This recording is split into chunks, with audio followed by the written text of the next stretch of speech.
in 1 minute.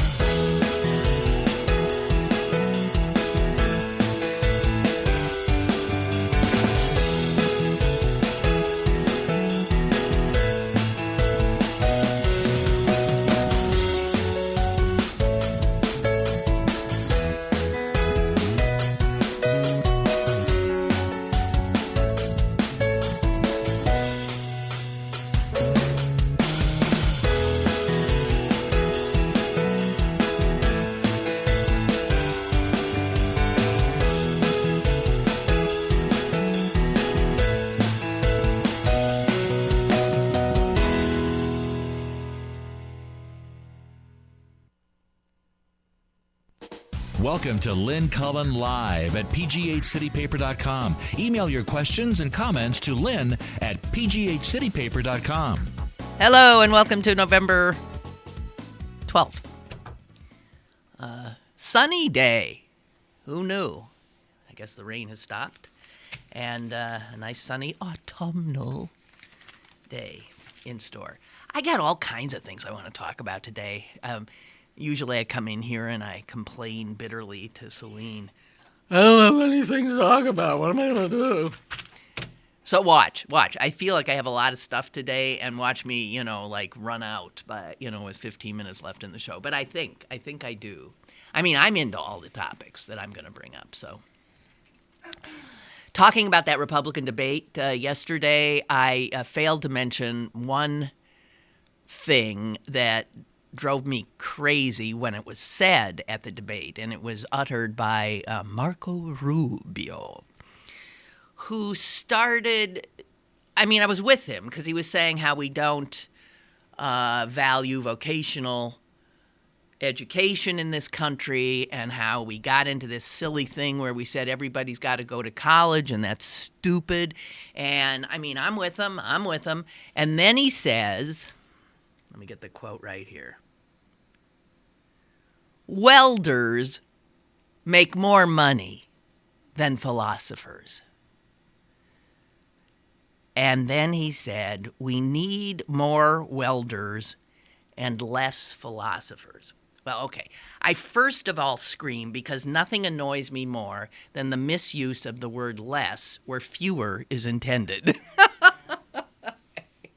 You don't need less philosophers, you need fewer! But that's not my real grievance. Well, that is a grievance. Welders make more money than philosophers. We need more welders and less philosophers. And I'm thinking, well, you need some English education, you friggin' idiot. So I got annoyed because I thought, what is this Republican love of putting down intellectual achievement, in putting down the importance of thought and critical thinking and all that kind of stuff? What is it with them? I would argue why do we have to always set up this duality? Like, we're either going to have more welders or less philosophers, or we can have welders, we can have philosophers, it doesn't matter, and you don't need, my God, the humanities, what people used to go to college for, are now, they've got less status than a cockroach. Philosophy departments are disappearing from universities all over the place. And for millennia, philosophy was considered one of the, the greatest subjects of and professions that somebody could get into. And today it's not. People say philosophy. Are you kidding me? What the hell's that good for? What is it good for? Well, I'll tell you what it's good for. and this is coming from somebody who never took a philosophy course, because I was intimidated by the very idea of philosophy, because my sense of it is really brilliant people sitting around thinking really brilliant thoughts and then discussing brilliant thoughts. And I didn't feel like I was going to be able to hold my own in such company. So, but here's the thing. Philosophy is about thought, thinking, critical thinking, the ability to think one's way through something. That kind of a skill is a fantastic skill that can be employed in almost any profession, any pursuit. But let's go to another aspect of Rubio's insipid remark. We need more welders and less philosophers. And he said the reason is because welders make more money. That too drives me insane. This new idea, and it is new, I think, that a college that you only pursue a major because it will make you money. Now, I suppose in this day and age, where you and your family and go into hock for the rest of their lives so you can get the damn diploma, I guess it makes some sense to say you better go into something so you can pay off the goddamn loans. But the idea of a university education was not about money. The idea was about learning about this vast, wondrous world, learning as much as you can and applying all of that later, learning how to think critically, learning how to appreciate all kinds of stuff because you know about them. Knowledge makes life more wondrous. Someone who's taken a geology course looks at a rock in a different and appreciative way than someone who just looks and sees a rock.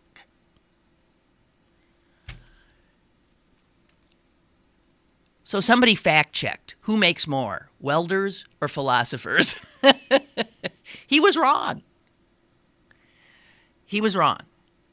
Guess what? It's a wash. It's a wash. The latest data on what the average welder in this country makes is $40,000. The average person with a philosophy, the average of all people with philosophy degrees, $39,900. That's a statistical dead heat. So, there too. And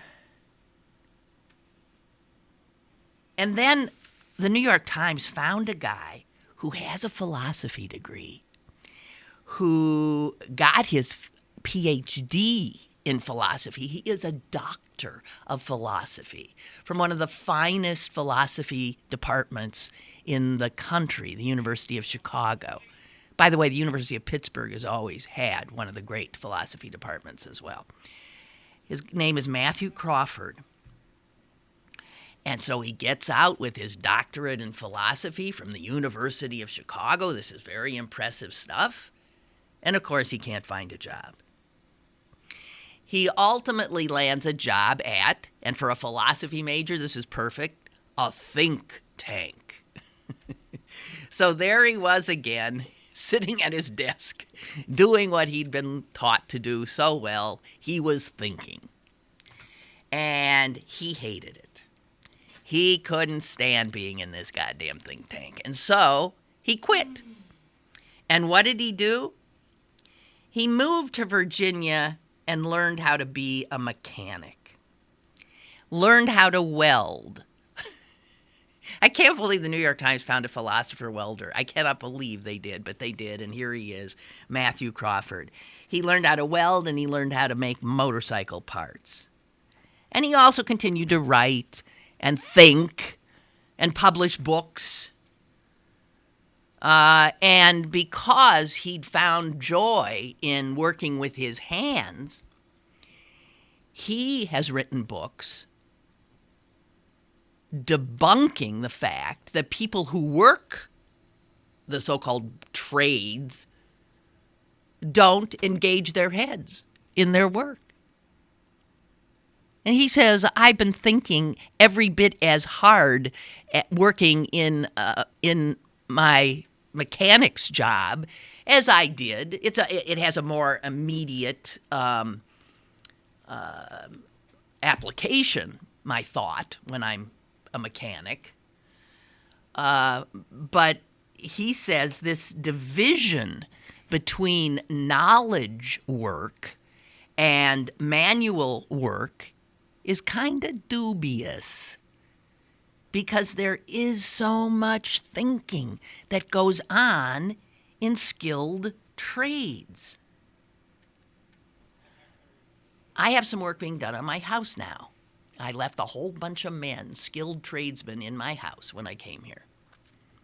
And having watched them a bit, I'm blown away by their skill. And I'm blown away by their problem solving, because you start a project and you run into I wasn't expecting that, and then you have to work your way out of that problem. Actually, then, philosophers and skilled tradesmen have a whole hell of a lot in common, as Dr. Matthew Crawford knows. So I'm very impressed. And if you wonder, why do I have to learn this arithmetic or this and that? Well, when you watch tradesmen, you see. Why do I have to learn geometry? I'm never going to use it. Oh, yeah?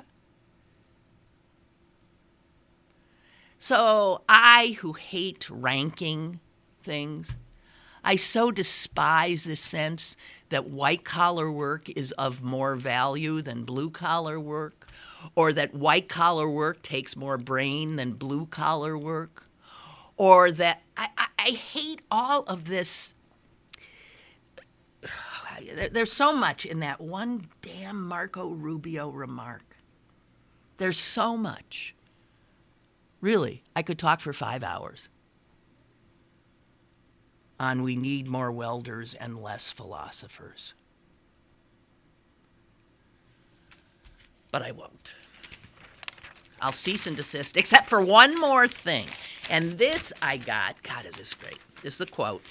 And I got this from some wonderful guy who wrote a letter to the New York Times, because he reacted in the same way as I reacted to Marco's remark. Marco. Oh, see, that would be considered a microaggression, I think. That I just substituted Marco for Mario. Like, I can't tell the difference between one Hispanic name or another. No? I don't know. I think generally microaggressions are a bit of a stretch, too. Okay, here we go. This is from Michael Rassanielli. But he found a quote. Who would know that Lyndon Johnson's, and I remember this guy, Education and Welfare Secretary. We don't even have that department anymore. Health, Education, and Welfare. A brilliant man named John Gardner was in Johnson's cabinet. And here's what he said. This is a quote. The society which scorns excellence in plumbing, because plumbing is a humble activity, and tolerates shoddiness in philosophy, because it is an exalted activity, will have neither good plumbing nor good philosophy, neither its pipes nor its theories will hold water. I love that! Isn't that great? Neither its pipes nor its theories will hold water. John Gardner, LBJ's Health, Education, and Welfare Secretary. And the only thing that's really interesting, not the only thing, another thing that's very interesting about that quote is when he said that, one has to assume in the 60s, he was still able to say that philosophy was an exalted activity, because it was, and it ain't anymore. So that too has changed. Anyone whose passion is to feed their heads and to work that muscle in your skull is derided now by Republicans and their ilk. It's all supposed to be about pragmatic, practical, what use is it, how much money will it bring in, and the failure to understand that people engaged in thought provide no value.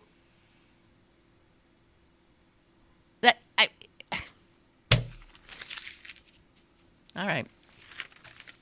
The Yahoos have taken over.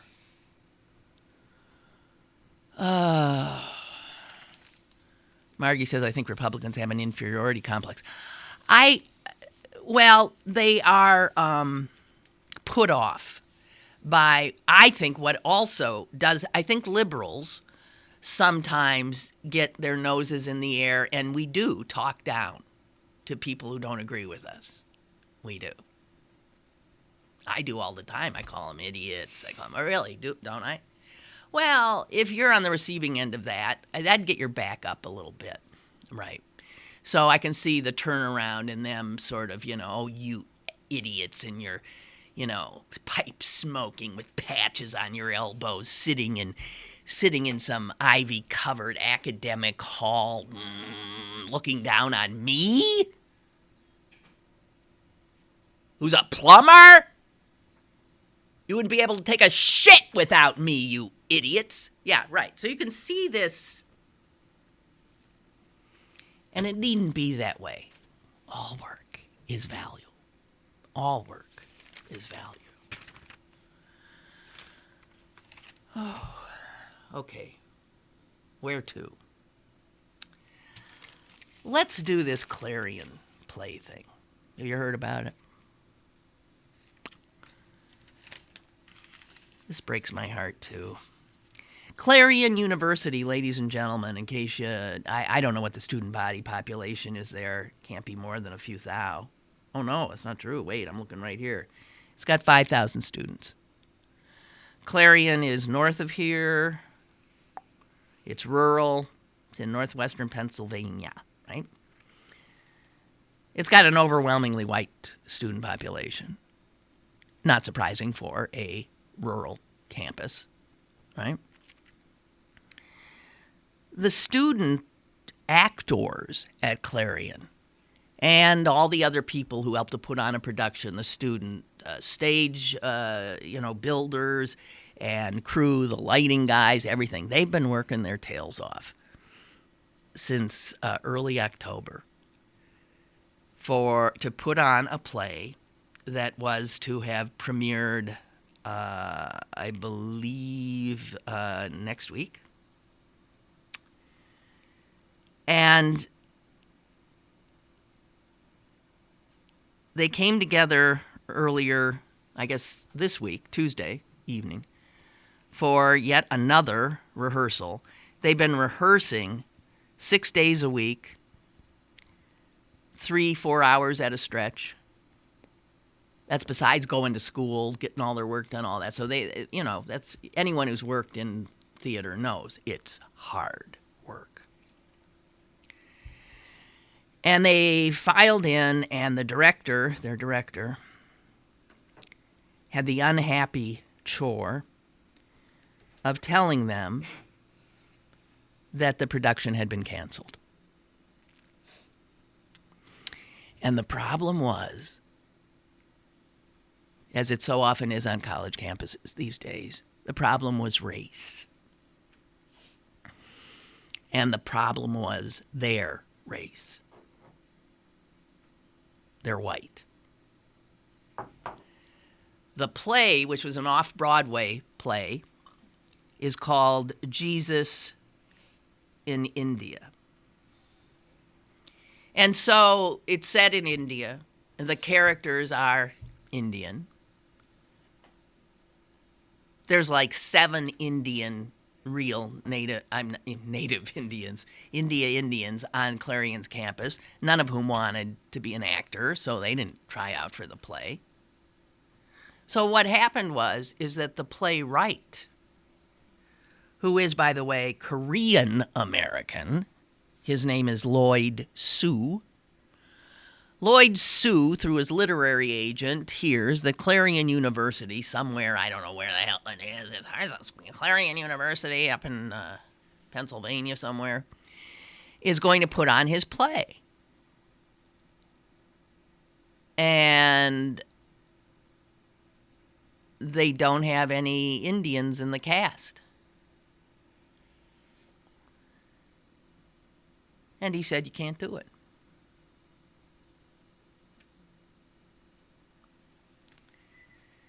Clarion officials said, hey, come on. I mean, we don't have our student body isn't racially so diverse, let alone the drama department, let alone anyone who would want. We couldn't, and we love this play, and we wanted to put it on, and these kids have worked so hard. It's not like we're going to do it in blackface, for God's sakes. We want to put it on. How about if you let us put it on, and we'll give you an entire page in the program in which you say why Asian actors, Indian actors should have been used.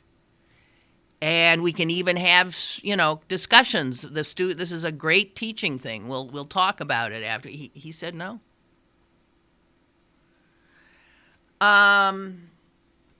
He actually declined to comment. He's hiding behind the skirts of his literary agent, Beth Blickers. And she said this: there are several characters of color for which there were not available or appropriate actors, and so it is decided that the production should not proceed. The play is called Jesus in India. India is not irrelevant. All right, well, when they told these students who've been working so hard, I mean, one of the actresses broke down in tears. There was an absolute disbelief. I got to tell you, I'm on the kid's side here. There's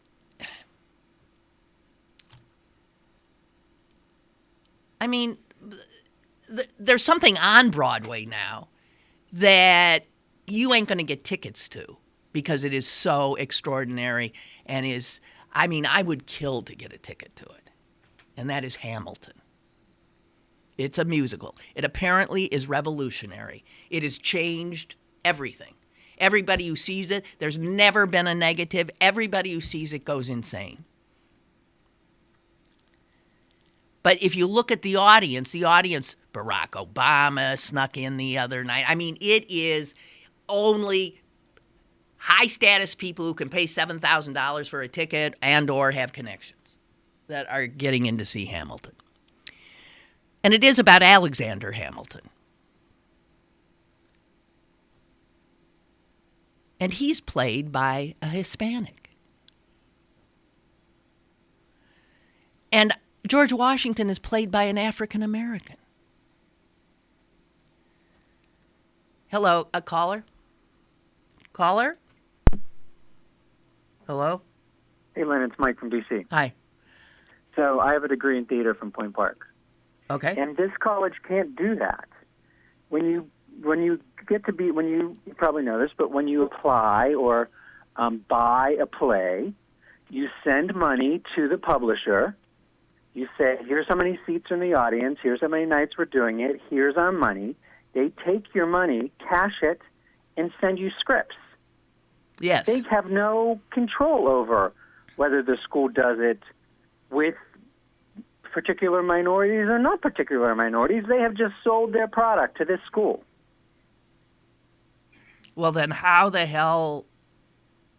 It doesn't sound like that's how this played out. They pulled the plug on it, and the school seems to have no recourse. I hear That what you're seems saying. impossible. But does not a playwright have? Does maybe their contract said they had the right to prove or disapprove of the production? Impossible.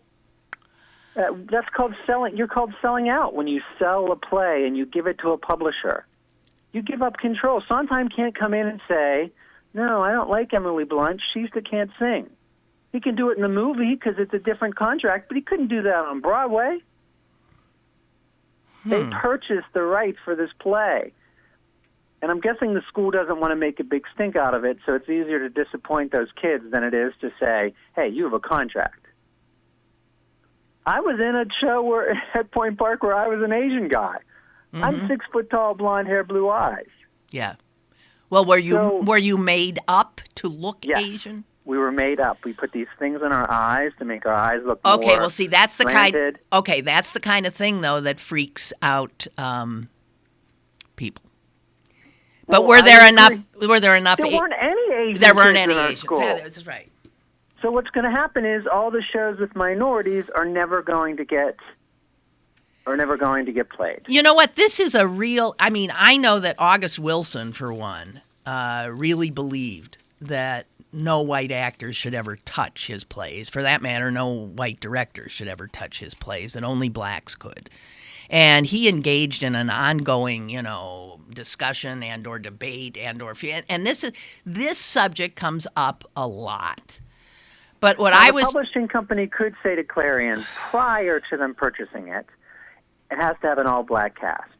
And if Clarion said, yes, we're going to have an all-black cast, and they don't, they could pull the contract.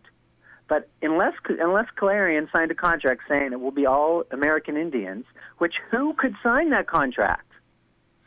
Well, listen to what the director said at Clarion. She's the professor of theater. She said the playwright's agent on Mr. Sue, the playwright's behalf, inquired about the cast makeup last spring. But the agent did not specify an Asian preference and was told casting had not occurred. Mr. Sue, the playwright, subsequently was unavailable to discuss the production, according to the director. And the director said they were unaware of any need to be racially specific and that Mr. Sue himself has spoken of the play's universality. But in an email from the playwright received Monday, Sue, the playwright, told the director the roles were written for South Asian actors. The play's called Jesus in India. India is not irrelevant. Anyway, Clarion is not putting it on. I don't know what. Well, they would have. All they need is a good entertainment lawyer. They'd win this fight hands down. It's sad that. Can you imagine all the work that those kids put into this? I mean, I feel for the kids. I do. They should still put it on and just not charge anybody. Yeah. Because the whole issue is charging people. So if they don't charge anybody for it, you can't come after me for doing Into the Woods in my front yard. But the headline in the Post-Gazette says, Clarion U forced to cancel play. By whom, though? It could be they were forced by Clarion's attorneys. It could just be a bad title. Because people don't understand entertainment law. Okay. We're not doing this at the pleasure of the playwright. It's at the pleasure of the publishing company. The publishing company owns the right to this play.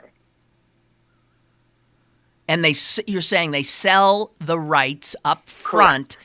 Correct. To for a number anyone. of nights, for a number of seats. Yeah. Well, then I don't understand. But what I was saying when you called and you didn't hear was that, I mean, this comes at a time when the biggest you can't get tickets to on Broadway is Hamilton, about Alexander Hamilton, and in it Hamilton is played by the playwright who is Hispanic, and George Washington is played by an African American, and I think Jefferson is played by an African American as well. There's totally colorblind casting, or sometimes by making Jefferson African American, it's a it's a pointed remark. Also, the music is hip hop, and I mean, it is such a wonderful. To me, I can't wait to see this thing. But so there you have George Washington being played by an African American on Broadway, and yet this Clarion can't do this. And I promise you, when those rights for that Hamilton are produced, and high schools are doing it everywhere, anybody will be able to play those parts. Of course. And the reason isn't because the author and the publishing company are better than the other publishing company, but it's because it will make them money. This author has just thrown away probably $1,000 on this. And how many people are doing your stupid play anyway, idiot? Yeah, I never even heard of it. Your stupid play. Well, thank you for that information. I appreciate it. You're welcome. Bye. See, and back to your original plot. That is, I have a degree in fine arts. Uh-huh. And guess what? I am now able to talk with some intelligence over a topic that no Republican in their right mind would know anything about. But I can't weld. But you can't weld. Well, there's still time. Yeah, give me time. All right. Okay, Mike. See you later. Thank you. Bye-bye. Ray writes, as a former philosophy major and current welder. Oh, Ray! So you fit into this. There are more philosopher welders around than we thought. Our Ray is one of them. As a former philosophy major and current welder, you sure? Okay, you passed all the tests to be a welder. I thought you were a contractor, but that your welding is your whatever. It doesn't matter. He says, as a former philosophy major and current welder, Rubio can kiss my ass. Okay, well said. I don't know if your philosophy professor would think that was well said, but there it is. These two are not mutually exclusive, which he would understand had he taken Logic 101. Exactly. But this is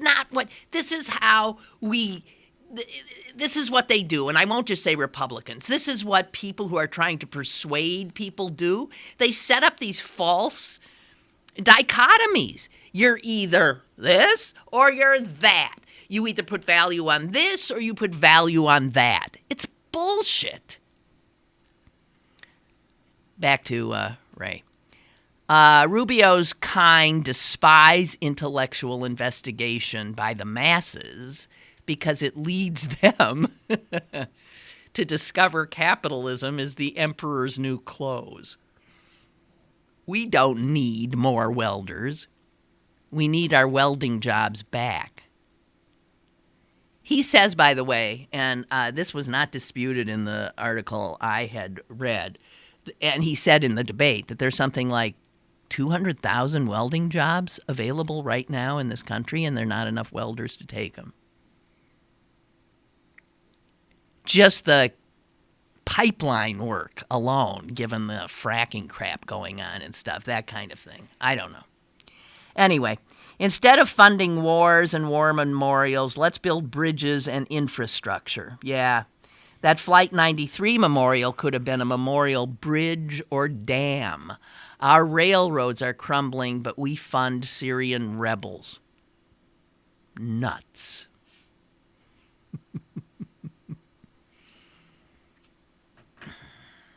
Yeah. Margie points out that 60 Minutes showed us some Hamilton. Yeah, I saw that too. And I mean, I had wanted desperately to see this, but when I saw the little bits they showed us, I went berserk. Oh my God. Anybody got a ticket? I want a ticket. And the brilliance of this playwright. He wrote it? Did he do the lyrics too? And he's starring in it? He plays Hamilton?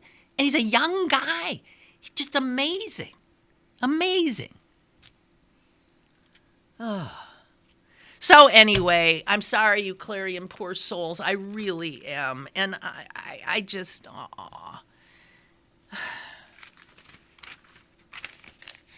And what Mike in D.C. has said has really confused me now. I don't get it. Okay, this quickly.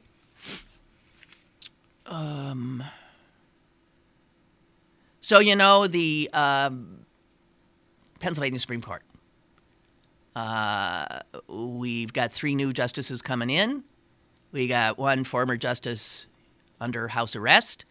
We got another forced off the bench for sending pornographic emails around and racist emails around. We have another who is under investigation for the same thing. Somehow the level of his sharing of porn and racist stuff didn't rise to the level of the justice who has since departed. So Justice Eakin, his name is, or Aiken, I don't know how it's pronounced. So he currently is under investigation by something called the Pennsylvania Judicial Conduct Board. Heading the investigation was the chief attorney for the Pennsylvania Judicial Conduct Board, a guy named Bob Gracie. Well, guess what? The guy who's heading the investigation into the justice, Bob Gracie, he worked for the justice 4 years ago. He is on personal terms with him. He was employed by him or worked on his campaigns. I don't know. Now, he took that job, didn't say boo, which is the height of conflict of interest. Here again, thank you to the print media, because the Philadelphia newspaper, the Daily News, actually did a story and said, hey, guys, does anybody know that the chief inquisitor of our sitting justice here has worked for him in the past? And he's supposedly heading the investigation? Is there something a little screwy about that? Well, of course there's something a little screwy about that. Yeah, he played a lead role. Wait a minute, I'm not even getting this right. He played a lead role in the justice's 2011 re-election campaign. And now he's here deciding whether the justice can stay on the bench. And he doesn't recuse himself. He doesn't say, well, guys, I'm sorry, I can't do this one. No, he doesn't. Not until the Philadelphia Daily News draws people's attention to it. And then, listen to this. Another member of the Judicial Conduct Board said this, that Mr. Gracie has decided to step aside out of an abundance of caution and to avoid the appearance of impropriety. What? He's stepping aside because the Philadelphia Daily News pointed out his impropriety. Forget the appearance. This statement would have worked. He's stepping aside, an abundance of caution, blah, blah, blah, blah, blah. Should have come when it was decided that the justice was to be investigated. And then Mr. Gracie, the attorney for the Judicial Conduct Board, who obviously himself doesn't have a clue about judicial conduct, should have stepped aside. It doesn't take reporters hounding you, coming down and shining a light on your ridiculous position and your lack of character in not stepping aside. And then this another blowhard comes out and has the gall to say that he's doing it to avoid the appearance of impropriety. He's doing it right now to save his ass. Oh.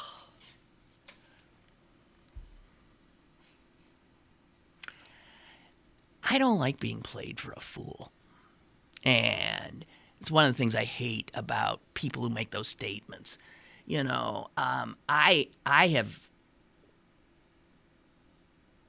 I'm always bemused and pissed off every time someone is said to resign a position or to spend more time with their family, when everybody knows you got canned, and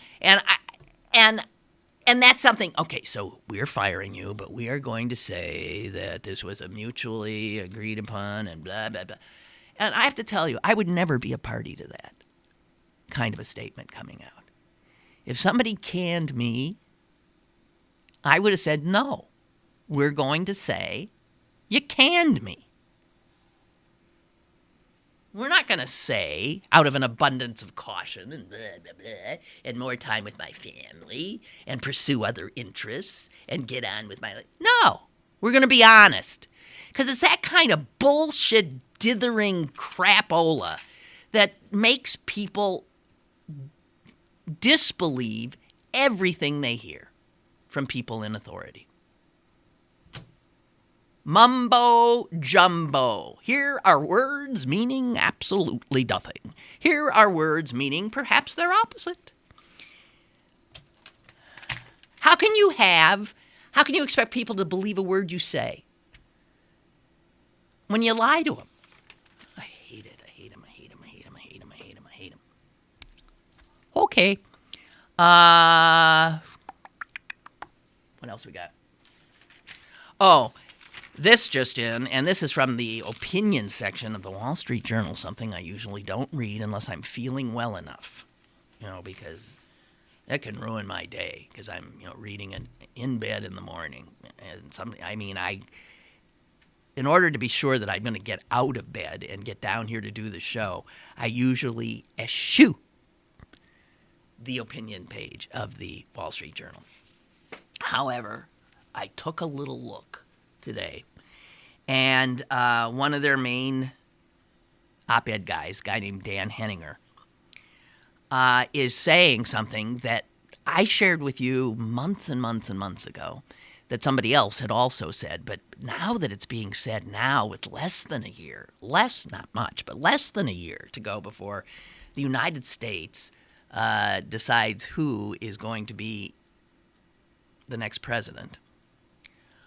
What he's saying is, if you start looking at the numbers, and if you start looking at how this Republican field is getting winnowed very slowly, what you got to figure is we're going to see something we have not seen in ages. We're going to see Republicans heading to their convention in Cleveland, not knowing who their nominee is. Which is really exciting, because that means the convention's really going to be, oh my God, talk about smoke-filled rooms, talk about arm twisting, talk about promises being made and alliances created. And he says it's increasingly looking like none of these guys is going to have enough delegates in their pocket to be able to claim victory. You got too much of a field. You got a lot of people who would otherwise have dropped out in the past, but because they've got, a passel of billionaires behind them holding them up, they don't drop out. They stay in and they stay viable. They just got to win a primary here, some delegates there, and they bleed off the delegates that a frontrunner usually can collect on his way. So he says this is the most volatile presidential nominating race in memory. That's true, even for somebody with a pretty good memory. And he says, for instance, take Jeb Bush. Bush, he says, could finish fourth, let's say, in Iowa. He could maybe place second in New Hampshire. And if he were to just come out, still standing, of those two, it says the money behind him, and the campaign machinery behind him will still keep him in, make him competitive through South Carolina, through Super Tuesday, which means he'll be getting delegates. I'm telling you, he might not ever be the nominee, but you are going to have people going in who nobody's going to have the delegates. Man, we haven't seen that in a long time. So, yike. I think I had said months ago, we could see Donald Trump or Ben Carson deciding who the nominee will be, if not themselves, who they will give their delegates to.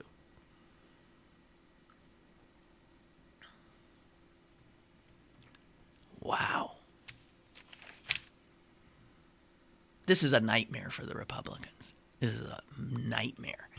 In recent memory, political conventions are nothing more than silly little events where foregone conclusions play out over, a week. And they serve as, coronation ceremonies and get the base excited events. But a convention that really is a nominating convention, a convention where you got a bunch of people going in, none of whom have enough marbles. Wow. For a fractured party, this is going to be something to see. I don't know when their convention is.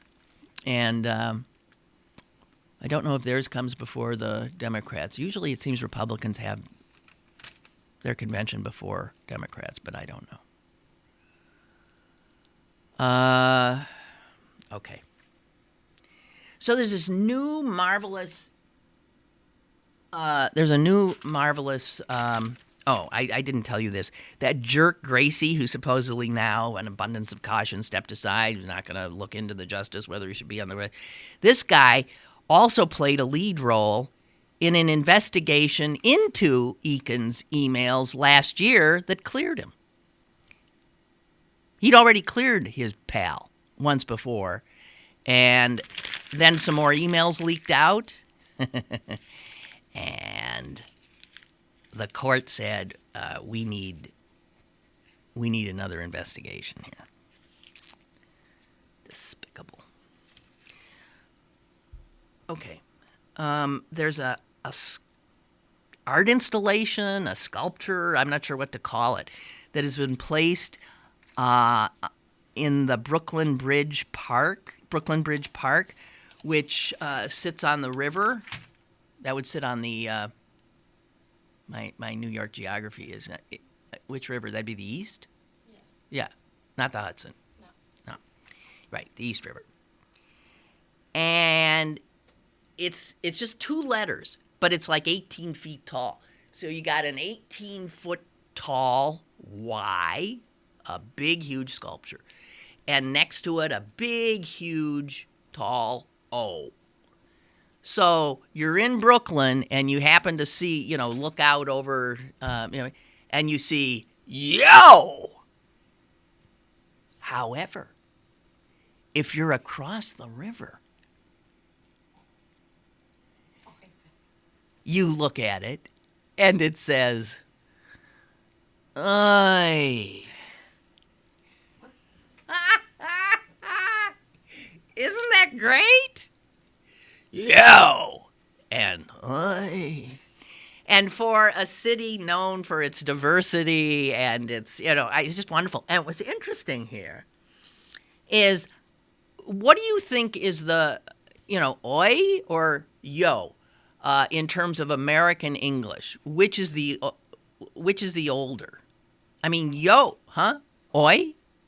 You would think oi, but here's what it says right here.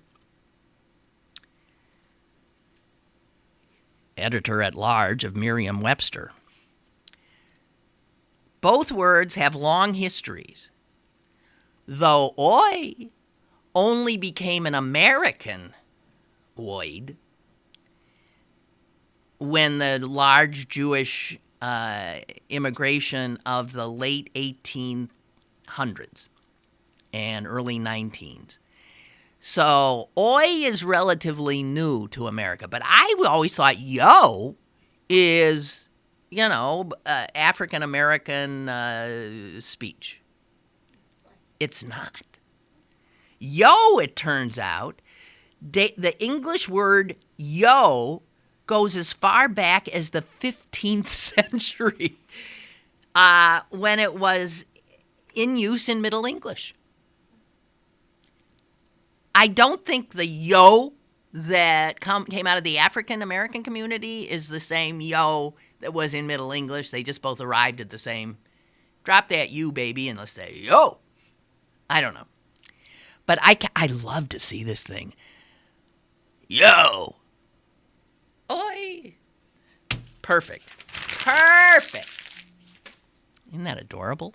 Okay. We got emails. Beth writes, everything Mike from D.C. said is correct. Well, I know. I consider him one of my more. Although Mike fed me some wrong information once. Remember when the hero from that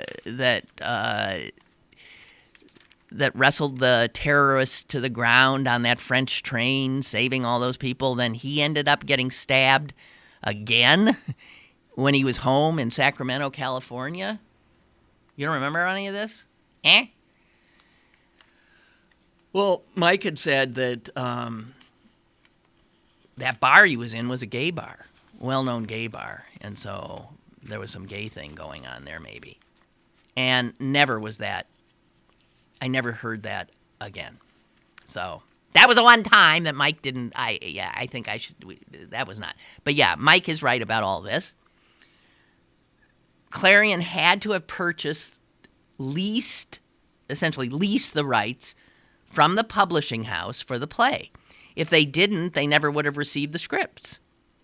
I would be shocked if in that agreement you had a casting mandate.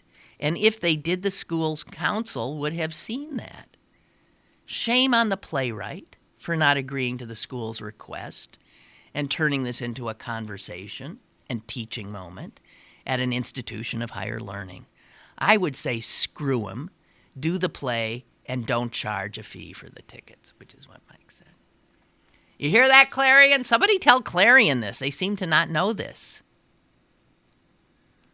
Okay.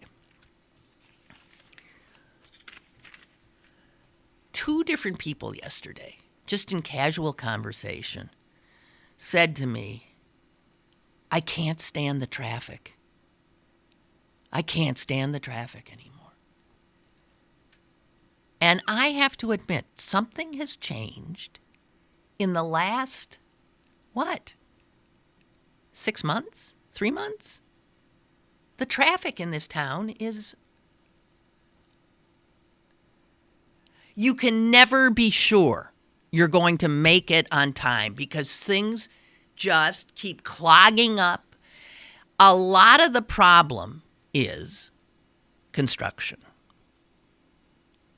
Not construction of roads, but construction and utility work being done, I think, around all this construction that's going on. You got tons of construction downtown with our narrow little streets down here, and all you need is some construction, and one street clogs up, and the domino effect is huge. Goes all the way back to Oakland. And in the East End, I was driving down Penn Avenue in East Liberty last night, and I was thinking, good God, someone who left here 3 years ago would not recognize this landscape, wouldn't recognize it. It has been rebuilt. It is totally different.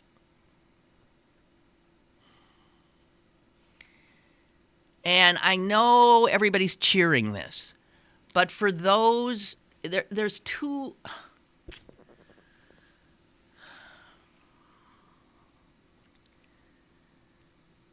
I don't know. This is one of those, it's not either or. But there are some real losers with all of this stuff going on. Caller, go ahead. Traffic. Yeah, I live near South Point. Oh, well, see, you got the same crap going on. Yeah. When you're like from a little small town, and all of a sudden you have to wait 2 lights, which isn't, that's probably normal on McKnight Road, you freak out. The on-ramps, forget it. You're on the highway. Yeah. Yeah. It's crazy. Yeah. Where I live, I have to like cross a road to make a left, near heavy traffic. Yeah. I never do. I just make a right and go in a huge circle. What are you? It's better than dying. Okay, you drive like an old man. Yeah, it's better than dying. Trust me. The people want to get home. The city has come to you, huh? Yeah, it's that little area, because, I lived there all my life. Yeah, yeah. That was nothing but woods. That's true. From Canonsburg to Bridgeville. And there's a whole other city there now. It's a city. Yeah. Well, a small city. Yeah. It's a town, apartment buildings, restaurants. Right. The whole bit. Yeah. And the traffic during rush hour is rush hour traffic. You know what all those people, that whole development is because people not wanting to pay taxes to Allegheny County. Yeah, there's a lot of that. And it's just over the line, right? When I I have to go to my friend's cooking school every once in a while around rush hour. So, and there's still a lot of people coming out of South Point going into Allegheny County, and that's probably adding to the traffic. Yeah. Because of that development. Yeah. You think, and I work at home, so when I have to drive in traffic, it really freaks me out. And I do. I drive like an old man. I always have. I bet you do. Like an old man. Oh. And if I have to go into Canonsburg at that time, I just walk. I That's good for you. Everybody else. Well, it's really getting to be something. And what happens is people freak out. I actually pulled out into totally wrong lane to get around something. What are you going to do? You can't, you can't move. And you would think, because they're trying to improve the roads to handle the traffic. And they did it for a while, coming like from Robinson into the city. Yes. And they just built some more stuff, added some more cars, and there's the traffic came. It lasted for about like 6 months. Oh, this is nice. Look, you can really move there. They added a lane. There's 2 exits off for Washington and Washington and Erie. Wow, this is nice. And that lasted for about 6 months. Yeah. One more thing. The biggest thing they have to get done is that 43, whatever, I forget what they call it. The Mon Valley Express. Oh, what? What? That's like, is that ever going to be done? I mean, it seems like they've been talking. What, the 80s? Yeah, I mean, I've been here 35 years. I think I don't even comprehend. Is that just a joke? I think it's a joke. I mean, it's like a joke. I have to go to Cal U and sometimes up to Nemacolin. Yeah? There's no one on that road. That 43, nobody's there. I know. You got an entire highway to yourself, right? Yeah, exactly. And it really saves time. So I'm hoping, because it's supposed to come near Canonsburg, that there's an on-ramp so you can get to the airport in no time flat. Well, I'll pay my $1.25. Here we go. To avoid the traffic. All right, you. Hey, you old man. Bye. Oh, you have a Bye. Bye. Dorothea writes, I just came home from 4 days in New York, and the traffic here in Pittsburgh was like a breath of fresh air to me. Well, that's true. All things are relative, huh? After spending 4 days in Ubers, taxis, and subways, driving my own car in Pittsburgh is a pleasure. Yeah, that's true. It's all relative. However, front page today is about this huge new development in Lawrenceville, and they have a picture of it. You know what? It looks more like a prison than our prison. It looks more like a jail than our jail. I am so sick of the plug ugly friggin' buildings that are going up in this town. Who's signing off on this crap? And it even is called, Mayor Bill Peduto said, that such industrial chic, that's what it is. It's industrial chic. I'll tell you what it is. It looks like concrete. It looks like a friggin' prison. Industrial chic developments like this, says the mayor, will help attract people to Pittsburgh because they're authentic and real. They're plug ugly. And listen to this. Listen to this. This is going to be a $35 million development that will have 182 luxury apartments, an outdoor pool, a rooftop terrace, a dog park connected to an indoor pet spa, and a public walk along Willow Street. Well, how nice. But the one adjective that got me was upscale. Or luxury. Yeah, luxury. Lawrenceville, ladies and gentlemen, Lawrenceville is being destroyed before our eyes. I mean, it is popping. Listen to this, there are 36 new businesses every 18 months on Butler and Penn. Now, that also means other businesses are going down, but there's that much commercial activity and, a lot of stuff going on. That's great. But here's the negative, besides the traffic. People. The people who used to live in Lawrenceville, who still do, ain't going to be able to afford it. They're being driven out of their homes. A survey found that at Arsenal Middle School and elementary schools, there is a student turnover of 25% a year. You know why? Because their parents can't live there anymore. And they leave. They are displaced by rich people coming to live in these luxury, upscale, industrial chic.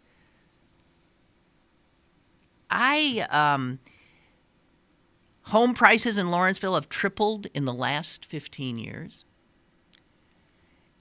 And then the lip service that is paid to that.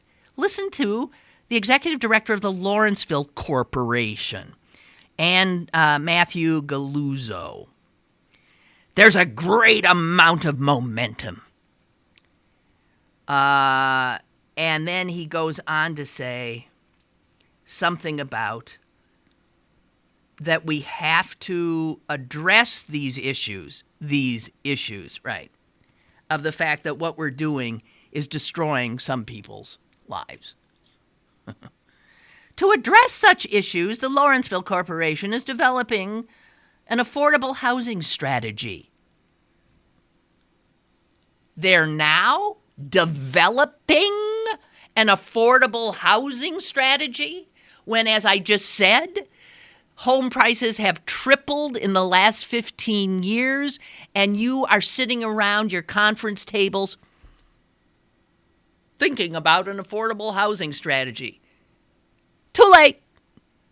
Bullshit. Bullshit.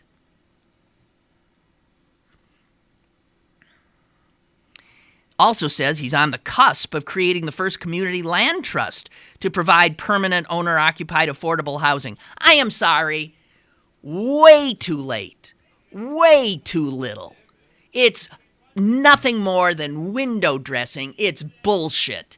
And how not surprised was I after looking at that revolting picture of that disgusting development that they're putting in, that Walden Capital is behind it. Because they have blighted the landscape all through my East End. That's the people behind Bakery Square and all that those hideous buildings. I'm telling you, industrial chic? Yeah, right. It also looks like welcome to East Germany. That's what it looks like. It looks like Soviet chic to me. It's disgusting. Think about the little people while we're all celebrating all the trendiest new restaurant and bemoaning the fact that we can't move in our cars anymore. Can I just catch up on the emails? It's a Ratopolis situation. Ratopolis? Why don't I don't... Too many rats? Okay. Yeah, and Brooke says, we're quick to forget, but the lead up to the Democratic convention in 2008 was not without drama. Although Obama led Clinton in delegates won, Clinton claims she had the popular vote lead as she had more actual votes from those state contests. And the superdelegates would eventually decide. Yeah. Okay, so there was some. But Clinton backed off, as well she should have. She ain't backing off this year, now is she? The little lady just had to wait her turn. Black men first. Who would have thought that, by the way? That a black named Barack Obama would be president before we elected a woman. Jeez. Okay, that's it for me. See, I had enough. I had too much. I actually truncated my presentations and my rants. And God help the next person I see, because I'm going to still be in full rant mode, and I'm going to have to let it out. Bye.